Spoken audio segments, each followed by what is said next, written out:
Hello,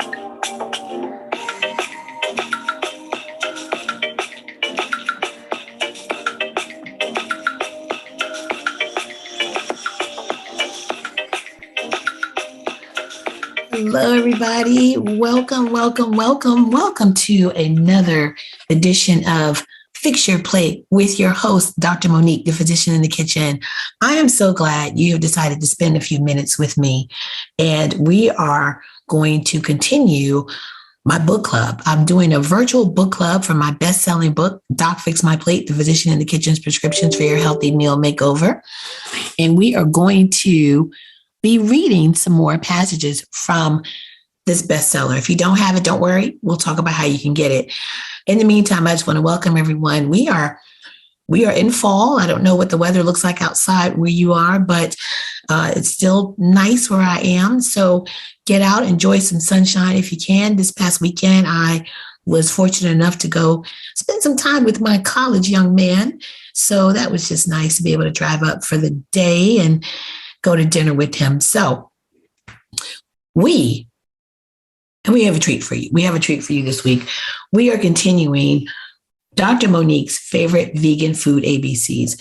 We are going to talk about what foods made the list, right? So I've talked about what the impetus for this book was. I turned 50 a couple of years ago.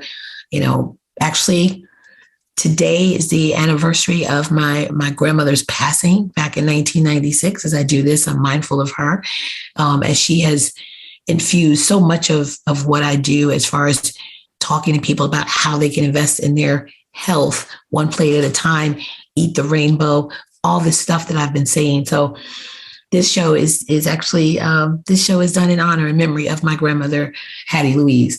So this book, the list, all of it came about just from my desire to do better, to be able to educate myself, educate others.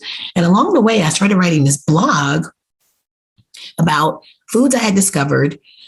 Some of them were new, some not, but discovered them in new ways, I guess, as a foundation of my plant-based diet. Discovered how I can use them and how, what benefit and what role they play in my health, in addition to, on my menu.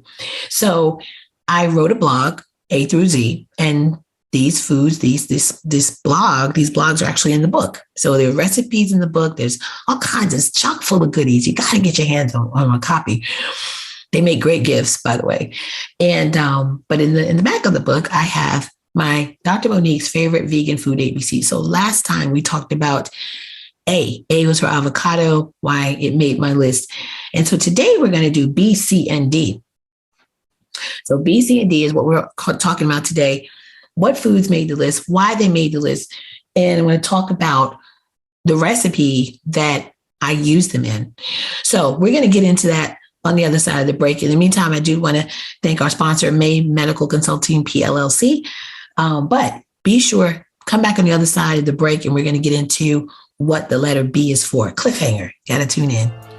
If you want to educate, empower, and inspire our community, we're providing a wonderful opportunity for anyone who feels they can make a positive impact in the lives of others by applying to be an on-air radio personality. To set up an interview, call 877-342-7770. That's 877-342-7770 to apply. This is your chance to step out on faith. This is your chance to get the experience and education that you need in order to launch to the next level of greatness and make a significant difference. WDRB Media is now hiring on-air radio personalities. If this is you, no experience is required, no previous education needed. They do all the training. Call 877-342-7770 to set up your interview today. All right. Welcome back to Fix Your Plate. I'm your host, Dr. Monique. And before the break, we left you with a little bit of a cliffhanger as to what made the list for my favorite vegan food ABCs. Well, I'm not going to keep you in suspense any longer. B is for beans. You may be like, beans? Well, we all learned in grade school that beans are good for you, but they made the list not for that reason, but for other reasons that we will discuss. And it's not that I just discovered beans, but if I may share, I feel like I'm in a safe space. Can I share with you my struggle, my challenge? I was afraid of cooking beans. I always just had this, memory of them just taking forever. You have to soak them. And I was like, ain't nobody got time for that. So I was always hesitant to use dried beans. So canned beans, yeah, no problem. But dried beans, which are actually much more economical, not processed, all the things we talk about. But I just was like, I can't commit my life to making a pot of beans. So the game changer for me was discovering the preset on my pressure cooker, my multi-pot. It has a setting. Actually, it wasn't even mine. It was my mother's that I had quote unquote borrowed. But it had a preset for beans. So one day I tried it out. You don't have to soak them. You don't do anything. You just put the beans in the pressure cooker, press the button, and I think it's like 20 minutes later, you've got beans. Now, I will say I did it twice. I ran the cycle twice because I thought it was still a little chewy. They were, not soft enough, but cut it down drastically from the whole overnight soaking ordeal. So, if you just stop and think about beans, the ones you can think of: black beans, pinto, red beans, kidney, garbanzo, or chickpeas, lima beans. The list goes on and on. Do you know that there are over 40,000 types of beans? Yeah, you heard me. 40K, right? Who knew? So they're part of the legume family, which includes peanuts, alfalfa, peas, all that's in the same family, lentils and soybeans. All those are cousins. So these little powerhouses are packed with protein, fiber, vitamins such as vitamin B, vitamin E, vitamin K, and minerals such as iron, calcium, and potassium. But let me back up. Did you hear me say protein? Yes, we've talked before about can vegans or can plant-based people get enough protein in their diet? They sure can. And beans is one of those options. They contain zero fat or cholesterol. And they're also sodium free. So they check a lot of boxes, right? Canned beans, on the other hand, can have sodium in them. So you want to rinse them off before you use them. But save that juice, that water, that bean juice or canned juice. It's called aquafaba. Yes, there's actually a name for that. And we're going to talk about it later. But it in another show, we'll talk about aquafaba. But don't pour it, particularly a can of chickpeas. That can actually be used as an egg white replacement. So don't do like I was doing for years and years and pouring all that liquid gold down the drain. Strain your beans, save that aquafaba because you can use that later. But beans they check a lot of boxes, for a variety of reasons. They're must have in your pantry staples. They're economical, they're versatile, they're nutritious, easy to cook, particularly with a pressure cooker, and they have a long shelf life. They can be used in a variety of dishes, literally from appetizers, breakfast, entrees, soups, chili, right? I'm not talking to you people from Texas, but yes, I put beans in my chili. Beverages, coffee, right? Which is technically not a bean, but, and even desserts like brownies. I mean, so literally beans are like running the world. Okay. If you don't know, your world is being run by beans. So, one of my favorite recipes actually is my vegetarian Southern baked beans that has just the right combo of sweetness and smokiness and zero meat. Then please don't tell my family because they still don't know that my baked beans don't have meat. So yes, I do use dried canned beans at times, but I definitely have started switching over, stocking my pantry with beans. And again, for me, the game changer was really using the multi-pot, the pressure cooker setting to speed up the cook time.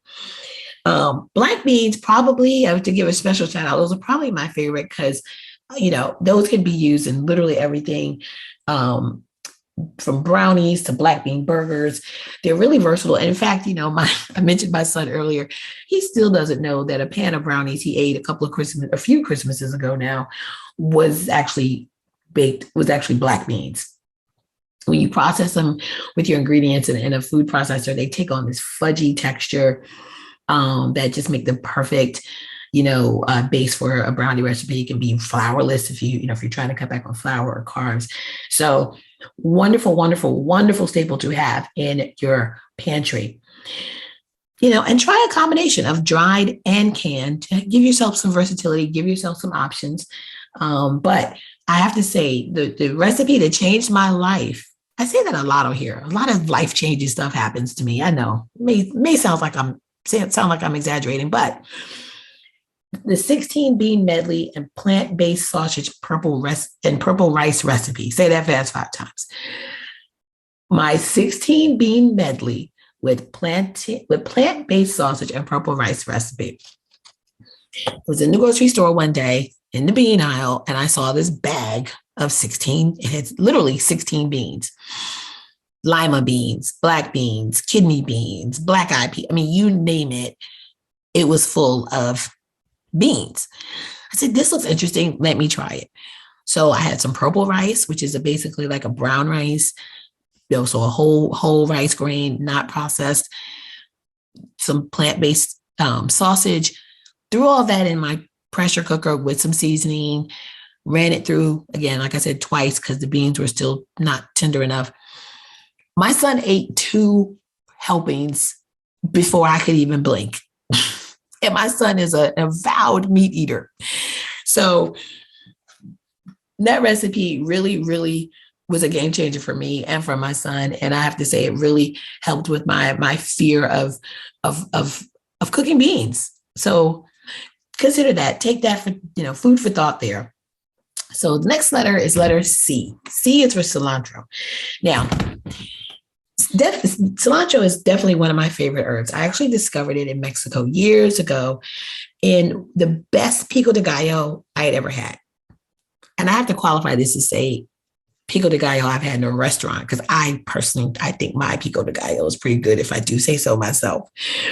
But it has a fresh citrusy flavor, and it really, here I go again, changed my life. But it did, y'all. I promise you, it really did. I mean, I use it now whenever I can. I'm growing some as we speak. Last week we we talked to Christian Riddick, the master gardener, and I told him I'm growing some herbs on my deck, and cilantro is one of them. So it's in the same family as carrots, celery, and parsley, and it's the same plant as coriander. So the leaves are called cilantro, and the dried seeds are known as coriander. And it's used around the world in African cuisine, Caribbean, Chinese, Indian, and Thai dishes. Around the world, people are eating cilantro. It adds a tantalizing freshness to your food. And to me, it's like a citrus meets parsley kind of thing. But there are 20% of people, 20% of people think that like it's disgusting to them. They think it tastes like soap or stink bugs, which I've always wondered, how do you know what stink bugs taste like? But because, smell and taste are linked, maybe the smell of the stink bug is what they're interpreting as taste. Anyway, they have a gene that makes cilantro just flat out disgusting, won't have any part of it, can't eat it. I feel so sorry for those people. And if you're listening, if you're one of those people and if you're listening, try crushing cilantro before you eat it. And something about crushing it, maybe just disrupting those cell membranes, makes it more palatable. So if you're so inclined, you can try that. I cannot imagine life without cilantro. I'm so glad I don't have that issue. But I put it in rice with some lime juice and some lime zest. If you're not zesting your citrus, your limes, your lemons, your oranges, you are leaving money on the flavor table. Get you a microplaner, get you a zester, add some zest. It will change your life. I know. I've said it like 3 times already, but just trust me on this one.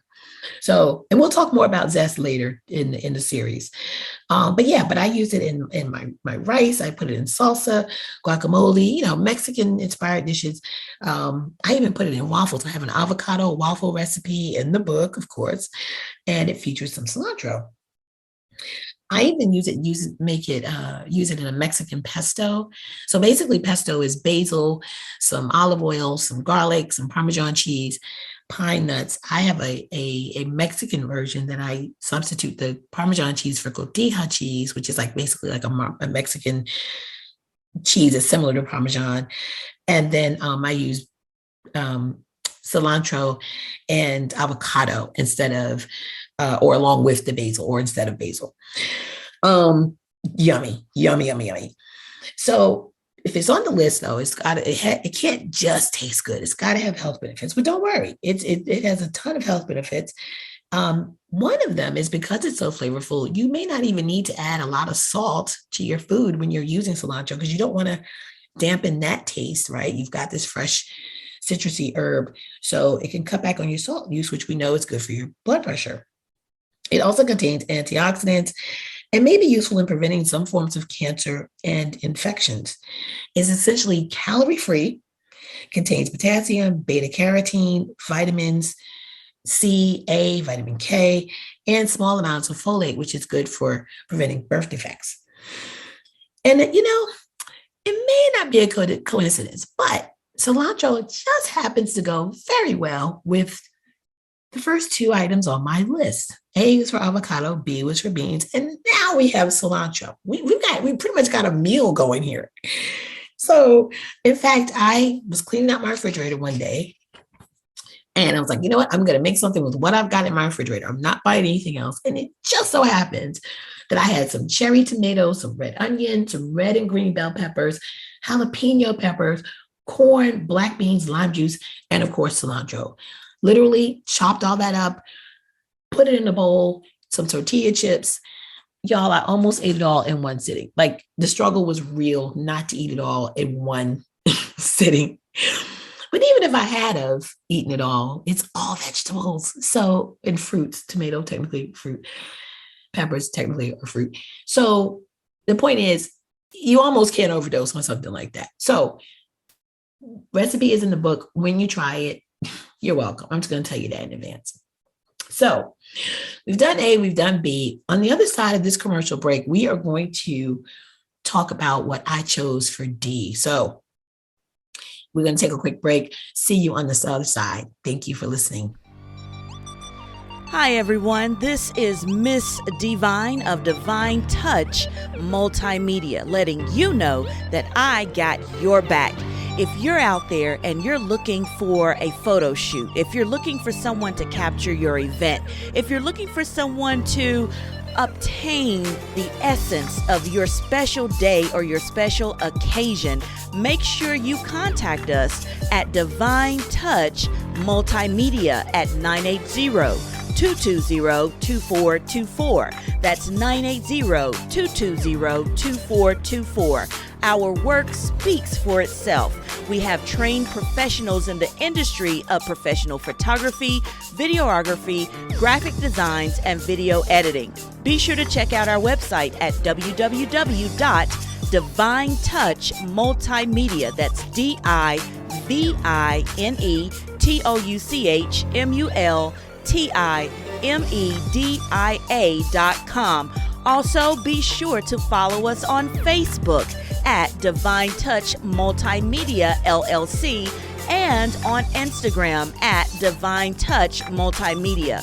We look forward to serving you in excellence. Divine Touch Multimedia, 980-220-2424, 980-220-2424. All right. Welcome back. Welcome back. You are listening to Fix Your Plate with Dr. Monique. We're doing a book club today for my bestseller, Doc Fix My Plate, the Physician in the Kitchen's Prescriptions for Your Healthy Meal Makeover. You can get your copy at docfixmyplatebook.com. We are working our way through my alphabet, my favorite vegan food ABCs. So far on the show, we've talked about B was for beans and C was for cilantro. Well, now, before we get into D, let me give an honorable mention to berries, big B for berries. Powerhouses packed full of antioxidants, fiber, minerals, vitamins, strawberries, blackberries, blueberries, you name it. So honorable mention for berries as well. But we're now up to D for dairy replacements. And so part of the challenge, right, but also the reward for me of adopting a more plant-based diet has been finding simple and easy to find replacements for milk, cheese, butter, yogurt, you name it. So we're going to start with milk because I just have to say, I feel like the list of plant-based milks is growing by, the hour. The other day, I saw a potato milk. I said, who would have thought to make, but then you think about it, you cut potatoes and they do have some liquid in them. So it's like, that's interesting. So there's soy, there's coconut, there's cashew, oat milk, which is my favorite because it's the creamiest, I think. Almond milk, all of these options come unsweetened. Um, some are higher in calcium. Soy milk, I believe, is one of the higher ones in calcium. So just read your label, make sure that you're seeing what you're getting there. Um, they have no cholesterol, very little sodium, and they contain like no trans fat and have very little or no saturated fat. And you can use them one-to-one in a substitution for recipes. Coconut and almond milks, and again, oat milks tend to be a little more creamier than soy, which can be more watery. Now, I do want to stop here and mention I have an affiliate link because, now they are plant-based. So you can make your own plant-based milk at home using almonds or cashews, coconut, cashews, you name it. So if you're interested in getting your hands on one of these gadgets, which are wonderful, I'm the kitchen gadget junkie, so I had to have it. But Nutter is the brand, and my affiliate code, if you go to their website, my affiliate code is PITK15. You put that in and you get savings. You get to save on your very own Nutter. So, sorry, PITK10, put in PITK10 and get $10 off your purchase with my code when you go to, it's Nutter, NUTR.com. That's actually the Nutter, THENUTR.com. So I love mine because I use it to make my own milks. And you don't have to worry about the preservatives, right? Because even though they're plant-based, they still put preservatives in them to make them kind of shelf-stable. These you make at home, no preservatives. You can add sweetener, no sweetener, whatever you want to make it your own. So the making your own plant-based milk just got a little bit easier. So next up is butter. And, I'm going to say, butter with an asterisk because plant butter does have its benefits compared to animal butter. But in general, you still want to use butter in moderation because, again, it is processed. And so you want to keep that in mind when you're using a butter product. But I do use them in my baked goods, and they really do the job. So they are usually a combination of oils, including palm oil, which can be a little controversial for the way it's harvested, canola oil, and olive oil. They do contain small amounts of saturated fats, but no trans fats. So some saturated fat is okay, but you don't want to have trans fat. You want no more than about 10% of your food to have saturated fat. Compared to dairy butter, plant butter is a better option. Both saturated and trans fats can actually raise your bad cholesterol or the LDL. And then as a result, increase your risk for heart disease and stroke. But trans fat are even more harmful because not only do they raise the bad cholesterol, but they lower your good cholesterol, your HDL, which is the one that protects you from having heart attacks. So saturated fats actually raise the good cholesterol. So that's a good thing.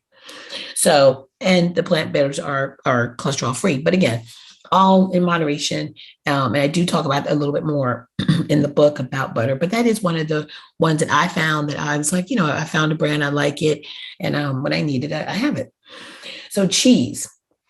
Now, just in the short time that I have become aware of vegan or plant-based cheese, in my opinion, I think they've come a long way.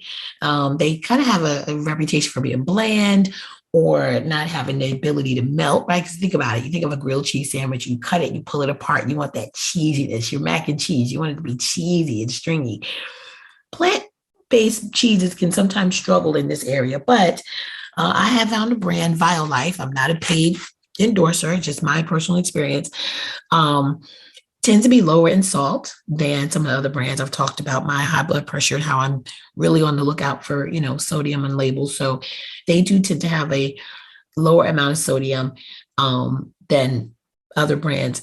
Surprisingly, some vegan cheeses actually have more sodium than regular cheddar or mozzarella cheese. Feta cheese, no, but plant-based cheeses can actually be higher in sodium than cheddar or mozzarella, which I thought was interesting, right? So see, you can't just assume something is healthier for you because it's vegan. You've got to read those labels. So this particular brand is cholesterol free and it melts easier. So I like it. But a substitute for cheese that I do want to call to your attention, and we're going to talk about it later on in the list too, is nutritional yeast. It's vegan, it's gluten-free, and it's loaded with the B vitamins, B12, if it's fortified, thiamine, niacin, riboflavin, and folate. It has no cholesterol and almost no sodium, only about 10 milligrams per tablespoon. And it can add, nutritional yeast as this umami flavor, like savory, meaty flavor to your food. That's one of the, umami is one of the 5 taste profiles. So sweet, salty, bitter, sour, and umami. So it's nice to have this vegan option. You can get that also with like mushrooms and tomatoes, seaweed, things like that. But that's all in that umami flavor category. And nutritional yeast can literally be added to anything like mac and cheese, sauces, soups, baked potatoes, popcorn, pizza, you name it.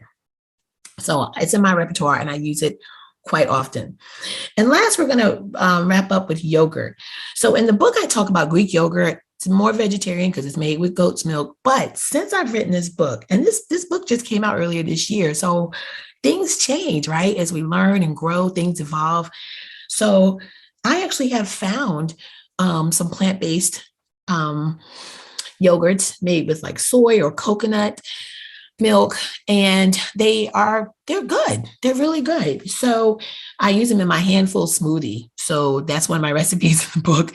And I call it that because literally it's a handful of what I had in my refrigerator at the time. So you would tweak it as you need to, but it's basically a handful of spinach, handful of frozen fruits like those berries and pineapple, mango, you name it. And then for some body and some fiber, I threw in some riced cauliflower, some frozen rice cauliflower that I made myself. And then you can also add things like flaxseed or chia seed to give you that extra boost of fiber, protein, minerals, and vitamins. And if you use a plant-based powder, you can throw that in as well. It's a creamy, refreshing way to start the day, either as a meal replacement or after a workout. So you've got your yogurt substitute, and you can actually make yogurt. I've looked online, do some research, throw some raw cashews, some lemon juice, apple cider and a vinegar and a blender, and voila, you've got yogurt. You've got the tanginess, you've got the creaminess, and you've got your own yogurt. So there you have it. We have just gone through B, C, and D of my favorite vegan foods. So we talked about beans with an honorable mention to berries, cilantro, and then the dairy replacements for milk, cheese, butter, and yogurt. So that's our time. I so appreciate you because you could have done literally anything else with these 30 minutes, but you stopped by to listen to what I had to say. And for that, I am so thankful. Be sure to reach out to us, social media, Physician in the Kitchen. If you have a burning question, put your question in send us your question. We read it on the air. You will get a free autographed copy of my book. Drop us a line at info@drmoniquemay.com. If you cook or make one of these recipes, please be sure to post it and tag me. I'd love to see your take, your version of my recipes. And again, you can get your copy of the book, autographed copy of the book. It's a 6-time bestseller on Amazon, but get your copy from me. You'll get an autographed copy plus some other goodies at docfixmyplatebook.com. As always, I encourage you to eat the rainbow. Invest in your health one plate at a time. Keep it 100 plant-based. And I am wishing you good food and good health. Until next week, I'm Dr. Monique.